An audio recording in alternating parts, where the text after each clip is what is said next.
रोमहर्षण ऋषि जी कहते हैं कि भगवान शिव का भक्त जो त्रिपुंड्रधारी है, भस्मधारी है, रुद्राक्षधारी है, वह क्रमशः इस जगत में जी करके, सुखपूर्वक जी करके और एक क्रमशः मुक्ति को प्राप्त करता है। क्रमिक मुक्ति उसकी होती है। क्यों क्रमिक मुक्ति?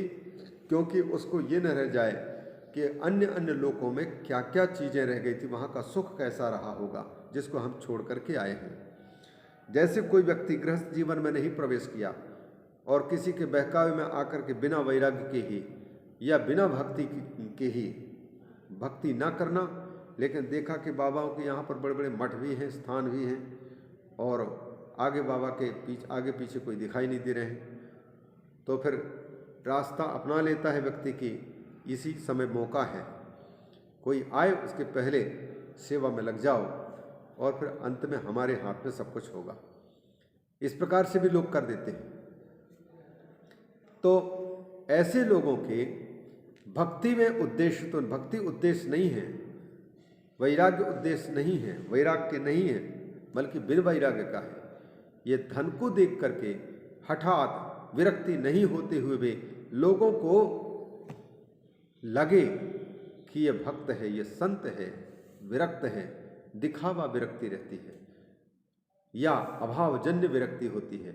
सच्ची विरक्ति तो तब है जब शास्त्रों को सुना, भगवत कथा को सुना और भगवान की भक्ति का महात्म्य समझा और भगवत प्राप्ति होती है, अमुक अमुक भक्तों ने की, धर्म के रास्ते पर चल करके, ऐसे जब सुन करके जो भगवान को पाने की इच्छा होती है और इसीलिए भगवान को यदि पाना है तो भगवान के द्वारा दी जाने वाले संसार में रमाने वाली वस्तुएं हैं, उनके साथ में मन को हटाना आवश्यक है।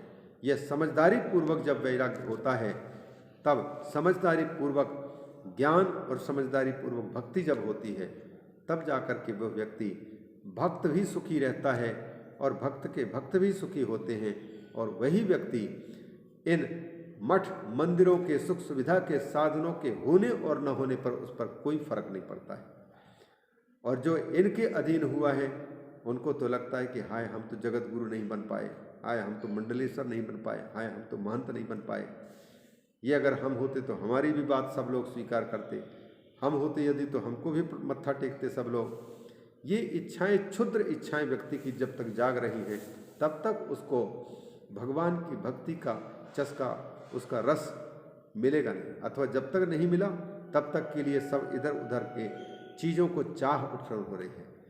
सबसे बड़ा रस भक्ति रस, विरक्ति रस, ज्ञप्ति रस, ये यदि मिल जाए तो संसार की किसी भी वस्तु का जो रस है वह रस नीरस है। रस नहीं होते हुए भी रस की तरह प्रतीत हो रहा है जब तक कि उत्पन्न नहीं हुआ है। जब इनकी उत्पत्ति होगी भी कैसे? ज्ञप्ति, विज्ञप्ति, ज्ञान, विरक्ति और भक्ति जब भगवान का परिचय देने वाले शास्त्रों को सुनेंगे, पढ़ेंगे, समझेंगे, तब हो पाएगा। परिचय देते हैं जिनको इनको सुनने से कोई मतलब नहीं है और झूठ मूठ लगते हैं, ये ढोंग लगते हैं और बातों को जो कार्य तो कागज़ की लिखी हुई बातें हैं ऐसा कह करके किनारे कर देते हैं। तो भैया प्राथमिक स्तर पर तो ये कागज़ की किताबों को ही, इन ग्रंथों की बातों को ही स्वीकार करना पड़ेगा, तभी महापुरुषों की बात भी समझ में आ सकती है, तभी महापुरुषों की कृपा भी समझ में आ पा सकती है, तभी भगवत कृपा को भी हम समझ सकते हैं, तभी भगवत चिंतन भी बन सकता है। केवल ब्रह्मनिष्ठ हो गया तो एक जन्म की ब्रह्मनिष्ठता नहीं, कई जन्मों की ब्रह्मनिष्ठता होगी। लेकिन जब इस जन्म में आकर के उसको सिद्धि मिल गई तो किसी को समझाना है, रास्ता दिखाना है तो शब्द की भी तो जरूरत पड़ेगी, शास्त्रीय पद्धति के अनुसार समझाना पड़ेगा। चाहे उसको सरल ढंग से समझाओ, चाहे जटिल ढंग से समझाओ, पर शब्द की आवश्यकता पड़ेगी। इसलिए श्रोत्रियत्व भी आवश्यक है, ब्रह्मनिष्ठत्व भी आवश्यक है। शास्त्र ही परिचय देता है, वेद ही परिचय देते हैं भगवान के। बाकी सनातन धर्मावलंबी जितने ग्रंथ हैं उनको यदि सारे को समेट करके किसी एक लाइब्रेरी में बंद कर दिया जाए कि किसी को पढ़ने का अवसर ही ना मिले, उनका नाम तक सुनने को न मिले, 10 साल में पूरे व्यक्ति को, संपूर्ण व्यक्तियों को ये कहने का ये साहस नहीं हो पाएगा कि भगवान कोई है। भगवान है और भगवान ही संचालन करते हैं, कोई शक्ति है, इस बात को परिचय देता है केवल शास्त्र। इसलिए इनको सुनने की तो विद्याधर, सभी गंधर्व, सभी इंद्र, लोकपाल, लोक, इन सब में क्रमशः जाता है, एक एक सुख को भोगता है, क्योंकि एक सुख को नहीं भोगे बिना ही अगर हम आगे चले गए सीधे पहली क्लास से सीधे लास्ट क्लास में, तो फिर बीच में क्या क्या बातें हुई और कैसे कैसे किसको कैसे समझना पड़ता है उसको नहीं समझना आएगा। इसलिए ये क्रमिक मुक्ति और सद्यो मुक्ति में अंतर इतना है कि क्रमिक मुक्ति में एक एक चीज से मुक्ति, पहले ज़्यादा रोटी पा रहा है, ज़्यादा रोटी पाने के कारण भजन नहीं हो पा रहा है, तो एक रोटी कम करने के पहले साहस करना पड़ेगा। व्यसन लगा हुआ है, छूट नहीं पा रहा है, और जब तक छूटेगा नहीं तब तक भगवान का भजन नहीं हो सकेगा। तो फिर व्यसन के प्रति भी हमको क्रूरता बरतनी पड़ेगी कि नहीं, हमको किसी भी तरह से छोड़ना ही है। एक एक को छोड़ते छोड़ते छोड़ते छोड़ते फिर सब कुछ देने वाले परमात्मा की प्राप्ति हो जाती है। हम छोड़ना नहीं चाहते किसी चीज़ को, संसार में फंसाए रखने वाले को, और चाहते हैं कि सब कुछ देने वाले परमात्मा हमको मिल जाए। वो नहीं हो सकता। उनको पाने के लिए उसके अतिरिक्त सबको परित्याग करना पड़ेगा। तो ये इंद्रादि लोकों की प्राप्ति करता है तो वहाँ भी जाने के पहले मेहनत चाहिए, परिश्रम चाहिए, तैयारी चाहिए। हमें स्वर्गलोक का सुख ही नहीं मिला और हम कहते हैं कि हमें नहीं चाहिए स्वर्ग, तो विरक्ति इसको नहीं कहते। विरक्ति तब है जब बुद्ध महावीर आदि की भांति राजघराने में पैदा हुआ हो, किसी चीज़ की कोई कमी नहीं है, फिर भी वैराग्य उत्पन्न हो रहा है, तब उसको सच्चा वैराग्य कहते हैं। हमारे पास में जलेबी है नहीं और हम कहते हैं नहीं, हम जलेबी छोड़ चुके हैं, हम जलेबी खाते नहीं, तो ये झूठा है। जलेबी पहले सामने उपस्थित हो, फिर देखें कि मुंह में लार आता है कि नहीं, और फिर खाते हैं कि नहीं, तब पता लगेगा। स्वर्ग के पाने के पहले अधिकारी तो बने, राजा बनने के तो पहले अधिकारी बने, इसके बाद फिर राजगद्दी मिल रहा हो और हम कहें कि नहीं, राजगद्दी हमको इसलिए नहीं चाहिए क्योंकि हमको राजगद्दी पर बिठाने वाले महापुरुष का दर्शन प्राप्त करना है। राजगद्दी जो नहीं छोड़ सकता उस व्यक्ति को भगवत प्राप्ति भी मुश्किल है। महाराज परीक्षित ने हस्तिनापुर की गद्दी छोड़ी, केवल भगवत प्राप्ति के लिए गंगा जी के तट में आकर के बैठ गए। आज तो 5 साल के चुनाव में जीतने वाला व्यक्ति बुढ़ा भी हो चुका है, हाथ पांव काम भी नहीं कर रहे हैं, व्हील चेयर में बिठा करके ले जाना पड़ रहा है। उससे भी कहें कि आप ऐसा कीजिए, आराम कीजिए और जवानों को, दूसरों को भी अवसर दीजिए। जब तक उसके प्राण पखेरु नहीं उड़ जाएं, जब तक पहचान है, जब तक बुद्धि थोड़ी काम कर रही, तब तक वो व्हील चेयर छोड़ने को तैयार नहीं होता है। मजबूरन हारने पर ही छोड़ना पड़ता है उसको, नहीं तो जीता हुआ आज दिन तक ऐसा दिखा नहीं कि वो कह दे कि मैं तो केवल जीतने के लिए ही ऐसा किया था। हम चाहते हैं हमारे जगह पर यह अमुक व्यक्ति हमारी पार्टी का ये योग्य है और हमारे निर्देशन पर ये चलेगा, अतः सर्वसम्मति से इनको बता दें। ऐसा कहने वाला न प्रधानमंत्री मिला है, न मुख्यमंत्री मिला है, न राष्ट्रपति मिला है। उस गद्दी को छोड़ने के लिए जवानी अवस्था में ही राजा परीक्षित ने भगवत प्राप्ति के लिए, मुक्ति प्राप्ति के लिए छोड़ा उसको। बेटा छोड़ा, पत्नी छोड़ा, राजकोष छोड़ा, प्रजा छोड़ी, सब कुछ छोड़ा।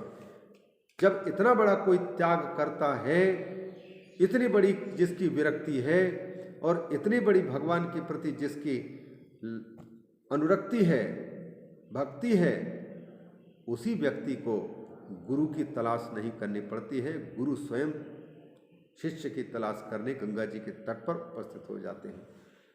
परीक्षित को गुरु की तलाश करने के लिए टीवी नहीं देखना पड़ा, गुरु की तलाश करने के लिए हिमालय के कंदराओं में, तीर्थों में जाना नहीं पड़ा, एक एक को परखने की जरूरत नहीं पड़ी, बल्कि गंगा जी जिनके चरण कमल से निकले हैं, उन भगवान विष्णु का स्मरण करते हुए गंगा जी के तट पर जाकर के बैठ करके यही प्रार्थना करते, माँ मेरे पास में गुरु तलाशने के समय भी नहीं बचा है, केवल 7 दिन है और 7 दिन में मेरा शरीर छूट जाएगा, मैं ऋषि के शाप से, ऋषि के अपराधी होने के कारण मेरी दुर्गति होने वाली है। मैं आपके चरण कमलों में आया हूँ। आप जैसे जिन भगवान के चरण कमलों से प्रकट होकर के सारे लोगों को पवित्र कर रही हैं, तो मैं आपके चरण कमलों को इसलिए भी पकड़ रहा हूँ, यहाँ आया हूँ कि भगवान के चरण कमलों को हम सीधे सीधे छू करके, और पवित्र तो होने के हम दसों जन्म, करोड़ों जन्मों से भी नहीं सोच सकते, लेकिन आपके जल में डुबकी लगा करके कम से कम भगवान के चरण कमलों को छूने का सौभाग्य तो प्राप्त कर सकते हैं। माँ के ऊपर में निर्भर कर दिया, और तब ऐसे सर्वसमर्पण पूर्वक भगवत प्राप्ति के लिए जो राजा परीक्षित राजगद्दी छोड़ते हैं, पत्नी छोड़ते हैं, पुत्र छोड़ते हैं, सब कुछ छोड़ करके अकेले आकर के बैठते हैं, तो फिर अकेले निकलने वाले को भगवान भी अनेक संत को साथ दे देते हैं। सारे संत वहाँ उपस्थित होते हैं, और उन संतों में संत शिरोमणि, अवधूत शिरोमणि भगवान सुखदेव जी वहीं पर प्रकट हो जाते हैं। हमारी पात्रता है, योग्यता है, तो गुरु की तलाश करने की आवश्यकता नहीं है। हर चीज गुरु का काम कर सकती है। प्रत्येक जीव हमें शिक्षा दे सकता है। वृक्ष के जीवनी से हम शिक्षा प्राप्त कर सकते। कीट पतंग, पेड़ पौधे, कौन ऐसी वस्तु है जिससे हमको शिक्षा नहीं प्राप्त हो सकती? सन्मार्ग पर सभी चला सकते हैं हमको, लेकिन जब हमारी योग्यता नहीं है तो फिर हम ब्रह्मा जी जैसे जगत गुरु को भी पाकर के भी हम कुछ लाभ नहीं ले सकते। तो सब कुछ त्याग करने वाले को ही मिलता है। ये इंद्र आदि पद की भी प्राप्ति करने के लिए त्याग चाहिए। यहाँ तक कि प्रधानमंत्री, मुख्यमंत्री जो कि 5 साल की गद्दी है, उसको भी पाने के लिए न जाने कितने वर्षों से पार्टी में काम किया, कितने मान अपमान सहा, कितना झूठ भी बोला, कितना कई चालबाजी किया, नीति, कुनीति, कूटनीति, ये सारे को सीखते सीखते, देखते देखते फिर वो रास्ता निकालते निकालते आखिर में जब बाल सफ़ेद हो चुके होते हैं, तब जाकर के वो कुर्सी मिल रही है। वो भी 5 साल तक बैठ सकते हैं। 5 साल पूरे होने के पहले ही हमेशा हृदय घबराने लग जाता है कि अगला 5 साल क्या होगा। और उस गद्दी से उतरने के बाद फिर व्यक्ति का बिल्कुल कोई पूछताछ नहीं, भले वो भूत लग गए हों, भूतपूर्व राष्ट्रपति, प्रधानमंत्री, लेकिन वो मान सम्मान नहीं रह जाता जो मान सम्मान उसके राष्ट्रपति के पद पर बैठे रहने पर मिलता था। तो ये छोटे छोटे पद को पाने के लिए कितना त्याग करके तब जाकर के उस गद्दी की प्राप्ति हुई है। तो फिर इंद्र के पद, विद्याधरों के पद, ये नाना प्रकार के लोक ऊपर के जो है भूलोक, भूअरलोक, स्वरलोक, महरलोक, जनलोक, तपलोक, सत्यलोक, ये ऊपर के उच्च कोटि के पद लोक, इनको भी पाने के हम पहले अधिकारी बने। जब ब्रह्मा बनने का अवसर आ जाए और कोई कहे कि आप पूरी तरह से अब ब्रह्मा के पद पर बैठने के अधिकारी, क्रम से गए, एक क्लास पास करते करते, और वहाँ पहुँचने के बाद अगर विरक्ति कर रहा है कि नहीं, मैं तो केवल ये देखने के लिए आया था, मुझे इस पद की कोई आवश्यकता नहीं है, इस प्रकार से तब वो व्यक्ति, उस व्यक्ति के सामने भगवान भी कहते हैं कि मैं इनके चरण धूलि को स्पर्श करके अपने आप को पवित्र करूंगा। सुदामा के चरण कमल ऐसे ही नहीं धो रहे हैं भगवान, उनके चरणों की धूलि को ऐसे ही नहीं लगा रहे हैं भगवान, उनके चरण धोन को अपने महल में ऐसे ही नहीं छिड़कवा रहे हैं भगवान। उनके त्याग को देखा है, सारे संसार के सुख का परित्याग किया है भगवान की प्राप्ति के लिए, भगवत प्राप्ति के लिए और भगवत भक्ति की प्राप्ति के लिए। बहुत बड़ी कीमत चुकानी पड़ती है। भुक्त्वा भोगान सुविपुलान प्रजेशानाम पदेषु च ब्रह्मण पदमासाद्य तत्र कन्या शतम रमेत।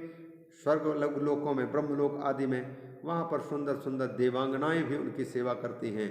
ये सुख सारा देखता है। भगवान चाहते हैं कि मेरा भक्त वो ऐसा किसी सुख से वंचित न रहने पावे, सारे सुखों को देख ले, लेकिन सारे सुखों को देखने के बाद उसको खुद को पता लगे कि इन सुखों में कुछ नहीं रखा है। जो सुख भगवत भक्ति से प्राप्त होने वाला है, भजन से प्राप्त होने वाला, जो सुख राम भजन में पावे, जो सुख जो गरीबी में है, भगवान के भजन करते हुए वो सुख ना ही अमीरी में, कहते कि नहीं राम भजन में, जो सुख मिले राम भजन में सो सुख ना ही अमीरी में, अमीरी में सुख नहीं, फकीरी में मन लागो चाहे मेरो यार फकीरी में। तो ये है सुखी होने का रास्ता बिल्कुल अलग ही है।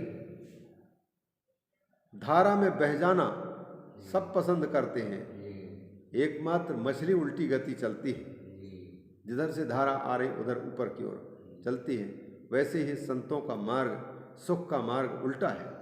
संसार के लोग तो सांसारिक वस्तुओं को पाकर के सुखी होने के रास्ते पर चल रहे हैं, और संत अपनाता है सब कुछ छोड़ करके सुखी होने का रास्ता। वस्तुओं के होने को मुख्य नहीं करता, वस्तुओं के होने को तो आसक्त व्यक्ति, प्रवृत्ति परक व्यक्ति चाहता है। और संत जो सच्चा होता है वो तो ये जानता है कि सब कुछ त्याग में ही सुख है। त्यागात शांति अनंतरम।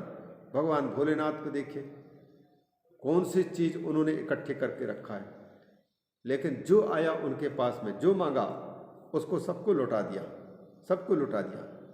और कुछ नहीं होते हुए भी भगवान शिव से बढ़कर के और कोई परम आनंद, भोलेनाथ उनसे बढ़कर के परम आनंदी और कौन हो सकता है। आनंद, आनंदम लब्ध्वा ही आनंदी भवति, वो स्वयं आनंद स्वरूप है। चिदानंद रूपा शिवोहम शिवोहम। ब्रह्मायुषो मानम भुक्त्वा भोगान अनेक्षा।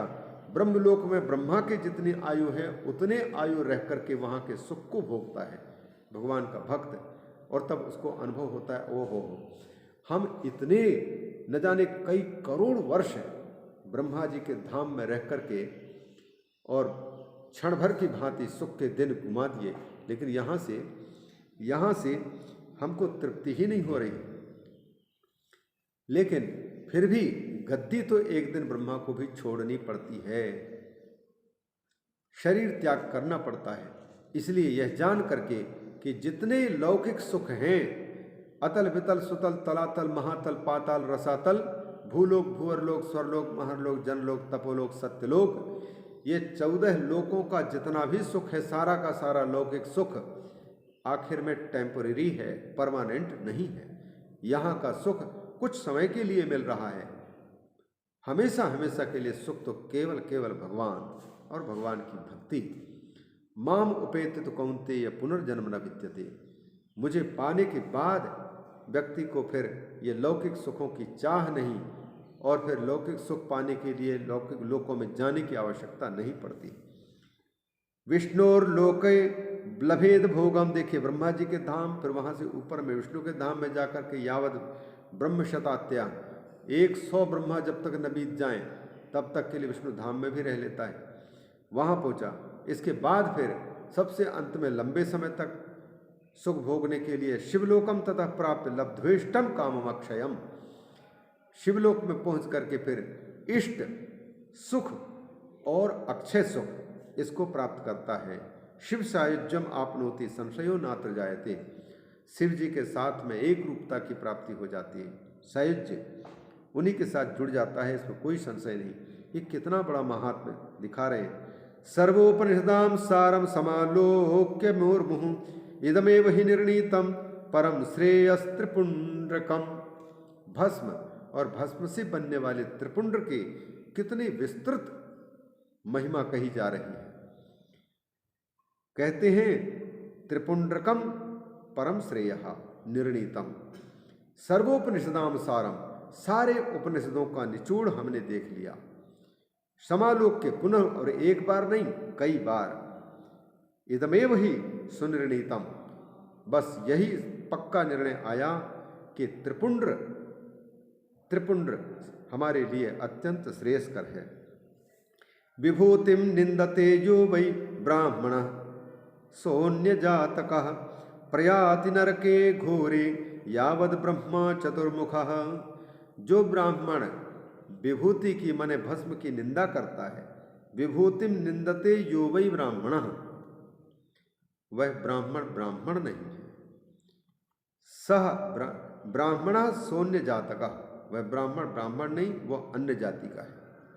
निंदा यदि कर रहा है तो इसीलिए दक्ष प्रजापति ने जब किया तो फिर भले ब्राह्मण कुल में है, रावण भले वो ब्राह्मण कुल में है पर शिव की निंदक नहीं है और न शिव के विभूति के निंदक है। वह अन्य जाति का नहीं, अन्य जाति का तब कहला सकता है जब ब्राह्मण होते हुए भी शंकर भगवान और शंकर भगवान के भक्त और उनकी विभूति, उनके रुद्राक्ष आदि की निंदा करता है, तभी वो अन्य जाति का। निंदा नहीं करता है तो फिर वही सच्चे अर्थ में ये ब्राह्मण है।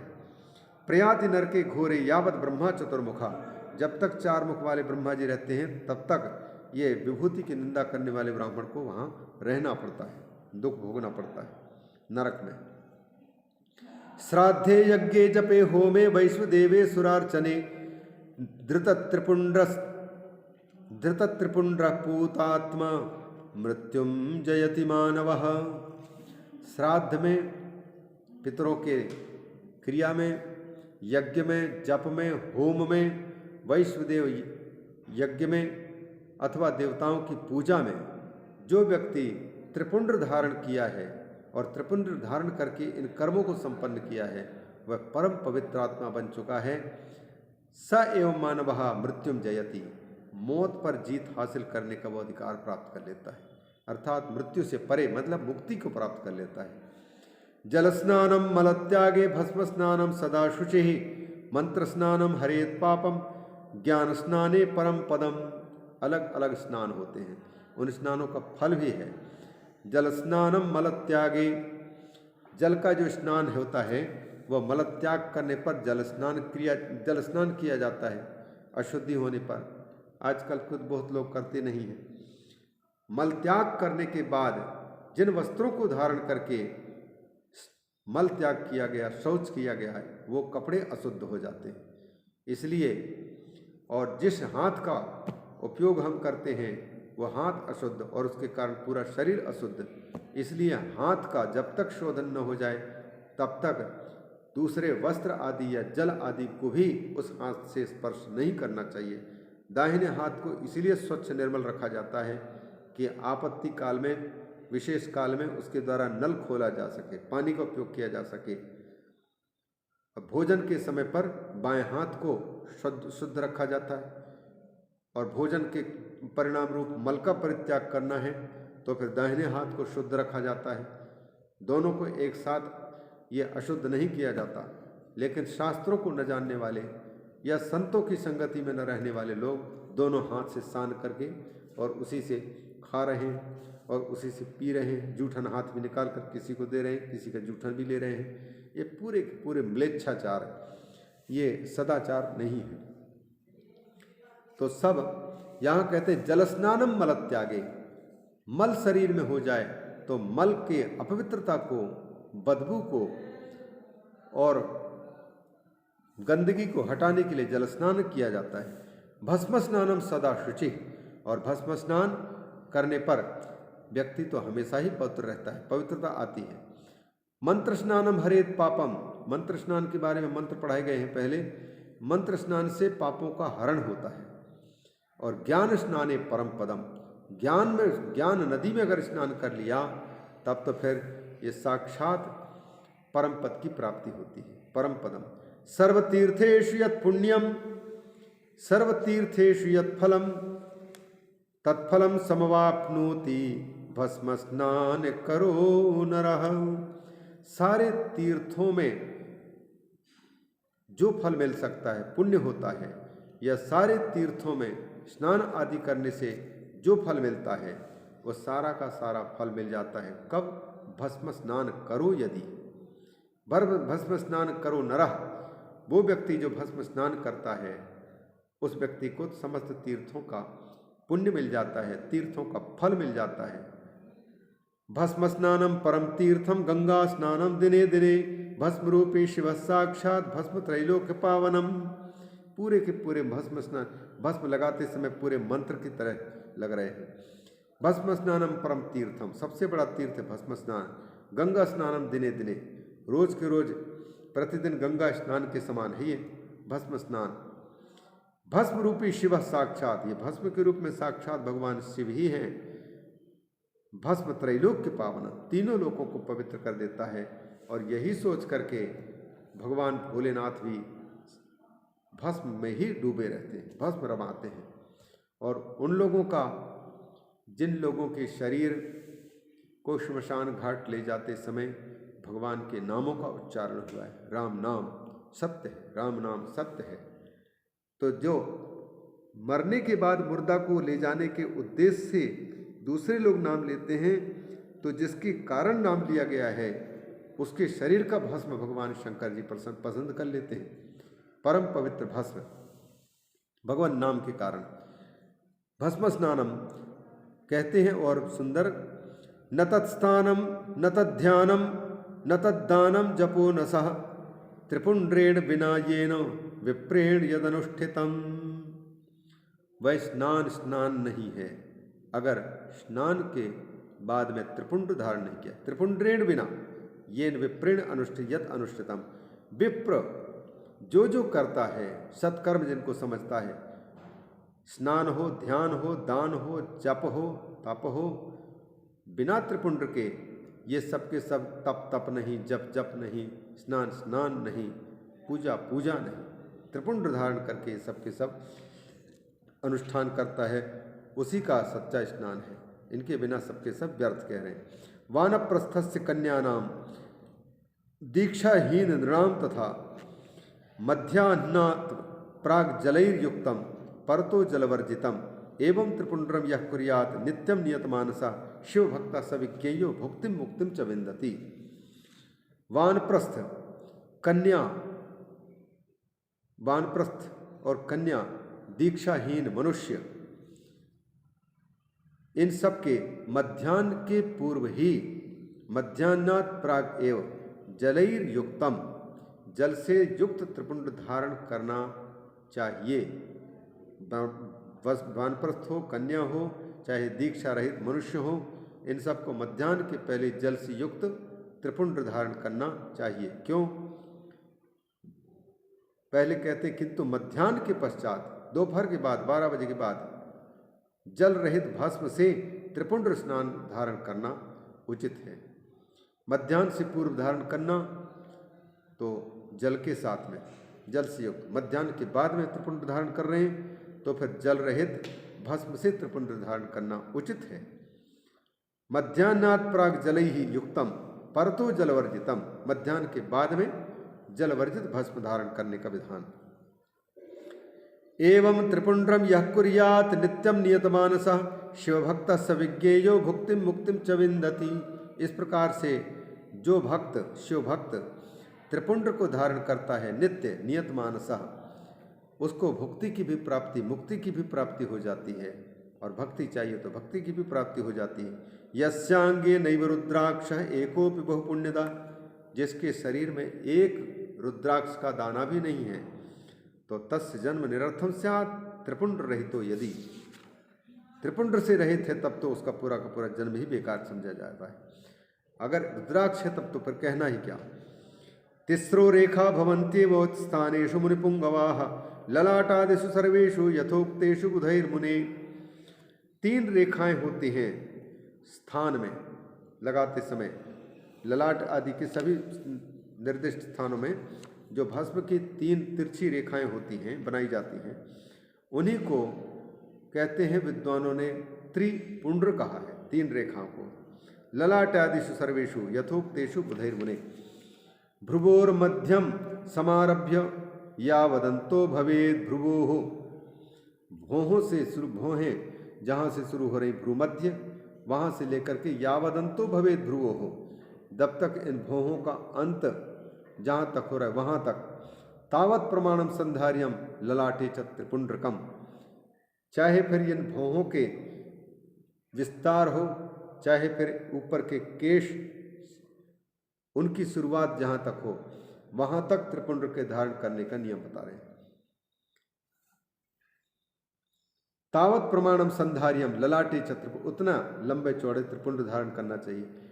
मध्यमा अनामिकांगुल्या मध्ये तो प्रतिलोमतः अंगुष्ठेन कृता रेखा त्रिपुंड्राख्याभिधीयते। बताइए त्रिपुंड कैसे बनती है? कहते हैं मध्यमा उंगली, अनामिका उंगली से 2 रेखाएं करके और बीच में अंगुष्ठ द्वारा प्रतिलोम भाव से की गई जो रेखा है वह त्रिपुंड कहलाती है। बड़ी विलक्षण बात।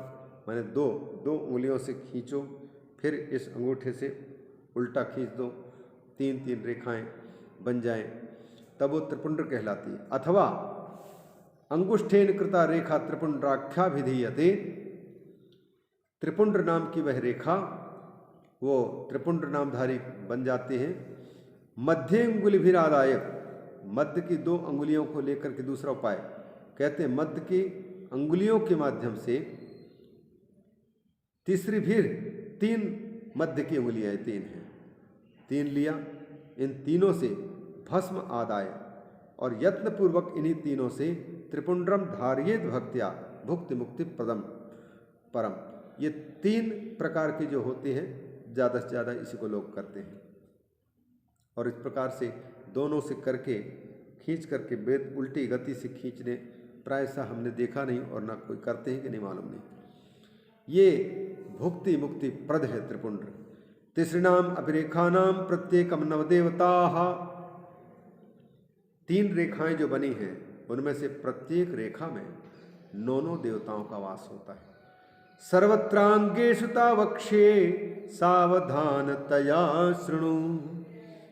ऋषि रोमहर्षण जी कहते हैं त्रिपुंड के जो 3 रेखाएं हैं उनमें से प्रत्येक रेखा में 9 देवताओं की स्थापना है, 9 देवता विराजमान हैं। अर्थात 9 या 27 देवताओं को धारण करके चल रहा है त्रिपुंडधारी व्यक्ति। लेकिन वो देवता कौन है जो 9 हैं प्रत्येक रेखा में और मिलकर के 27 नक्षत्रों की भांति चमक रहे हैं? उन सारे देवताओं का वर्णन श्री रोमहर्षण ऋषि जी कहते हैं, मैं विस्तार से कहूँगा उनको। सर्वत्रांगेषु तावक्षे सावधान तया शृणु, और जब सावधान होकर के सुनेंगे तब मैं उनको वर्णन करूँगा। तो इस वर्णन को बाद में फिर द्वितीय सत्र में हम लोग श्रवण करेंगे। श्लोक क्रमांक 88 तक का यह वाचन और अर्थ का चिंतन प्रस्तुत किया गया, और शेष जो इस अध्याय में, क्योंकि यह 24वां अध्याय है, इस अध्याय में 116 श्लोक हैं, तो उत्तरार्ध तो कम बचा है। पूर्वार्ध कल के और आज के दिन की मिलाकर कल 42 तक हुए थे, आज 88 तक पहुँचे, मतलब आधा करीब, आधा से थोड़ा ज़्यादा किए। और फिर ये जो सायंकाल आएगा तो 88 श्लोक तक यहाँ पहुँचे हुए हैं, और 88 से शुरू करेंगे।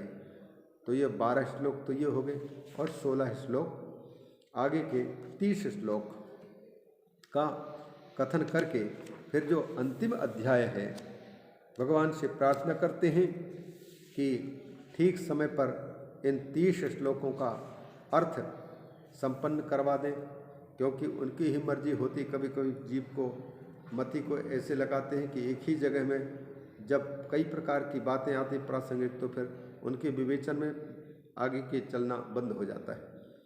इसलिए जो अत्यंत आवश्यक है, श्लोक का अर्थ जो है वैसा ही अर्थ तात्पर्य ग्रंथ का बताते हुए श्रोताओं को भी और वक्ता को भी कृतार्थ करें, इन निवेदनों के साथ कि सायंकाल ये जो 30 श्लोक अवशिष्ट हैं उनका ठीक समय पर प्रतिपादन हो जाए, और फिर 25वें अध्याय के भी श्लोक संख्या काफ़ी है। श्लोक संख्या उसमें 25वें अध्याय जो अंतिम है विद्येश्वर संहिता के 95 श्लोक हैं। तो इन 95 श्लोकों को भी हम या तो 2 टाइम सवेरे और शाम के कल हों तब आधा आधा करके कर सकते हैं, लेकिन कोई भरोसा नहीं 95 तक श्लोक पहुँचते कि नहीं। इसलिए इनके 3 भाग, 1/3 भाग में से 1 भाग भी अगर सायंकाल हो जाता है तो कल के दिन में आधा आधा उसमें किया जा सकता है।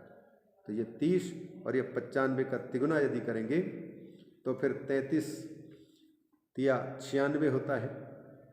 तो करीब करीब 33 श्लोक।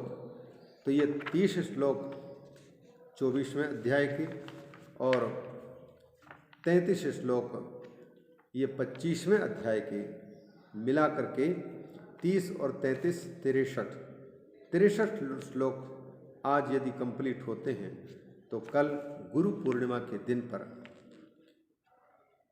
गुरु वेदव्यास जी की जो तिथि है व्यास पूर्णिमा, उस दिन पर कम से कम ये वांग्मयी पूजा गुरु के चरण कमलों में अर्थात भगवान वेदव्यास जी के चरण कमलों में उनकी रचना का ये पुष्प समर्पित हुआ माना जा सकता है और महात्म के सहित पाठ किया गया है। तो इसको ये पहली बार है जहाँ पर इस प्रकार के वाचन करने का सौभाग्य प्राप्त हुआ है। वक्ता को पूरे के पूरे खोल करके और एक एक श्लोक को पढ़ते हुए जैसा भगवत प्रेरणा होती है उसके अनुसार उनके अर्थों को प्रस्तुत करते हुए बड़े मस्ती के साथ में कथा वाचन करने का अवसर मिल रहा है। वस्तुतः कथा वाचन ही भी यही है, कथा को वाँचो और उसको सरल करके सुनाते जाओ। नहीं तो कथा का वाचन, ये जो श्लोकों का वाचन तो हो नहीं पाता। अगर वाचन करते हैं तो 7 दिन में 9 दिन में कुछ हो नहीं पाता। तो भगवान की कृपा जब होगी तभी संपन्न हो सकता है। इन्हीं प्रार्थनाओं के साथ में आज के इस वक्तव्य को विराम देते हैं। बोले शंकर भगवान की जय।